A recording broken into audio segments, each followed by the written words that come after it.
Ел президенті Нұрсұлтан Назарбаевтың мемлекеттік көгалдандырудың Жасыл ел бағдарламасы елімізде кең көлемде қанат жайып, ол әрбір тұрғынның қолдауына ие болғаны мәлім. Осы жалпыұлттық бастама Кентау қаласында да әркез жалғасын тауып бағдарлама аясында жылдар өткен сайын бел алып келеді. Бұл ретте айта кетелік, жергілікті тұрғындар тарапынан осындай іске зейін салмай аулаларды ластап жататын жайттар да кездеседі.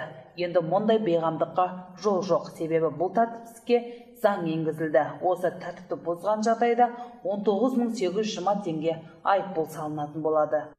Қайталанған жағдайда әкімшілік қамауға алынады. Сондықтан тәртіпке келдік. Осы ауламызды таза ұстап, көрікті ұстап, қаланың көркеюіне себепкер болуларыңызды сұраймын. Аталмыш топ көшелермен қатар базардағы тәртіпсіздік бойынша да қадағалады. Ондағы әрбір тұрғын қойылған белгіге қарамастан көліктерін кез келген жерге қойып, базар аралайды. Бұған да әкімшілік бойынша жазалау бар, яғни айыппұл салынады. Сонымен қатар тұрғындардың көп шоғырланатын жері базарда тазалығы басты назарда екенін ескерген топ бейне бақылау арқылы да қадағалап отыратынын ескертті. Себебі тазалық бар жерде саулық бар. Мына ауланы көрдік. Мына жерде мусорлар шашылып жатыр. Арнайы контейнерлер қойылған екен. Оған апаруға ерінген сіздер ме білмейміз, бірақ мына ауланың көркін бұзып тұр, тазалықтың жанын бұзып тұр.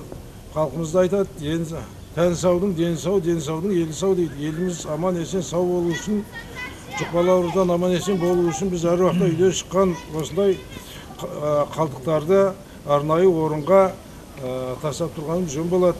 Қала тұрғындары үй маңын өзге біреулер тазалап жатқанда терезеден қарап тамашалап тұратынын көргенде ашынасың. Осыдан соң тұрғылықты жер тазалығына жанашырлық төмен тұрғаны айқын.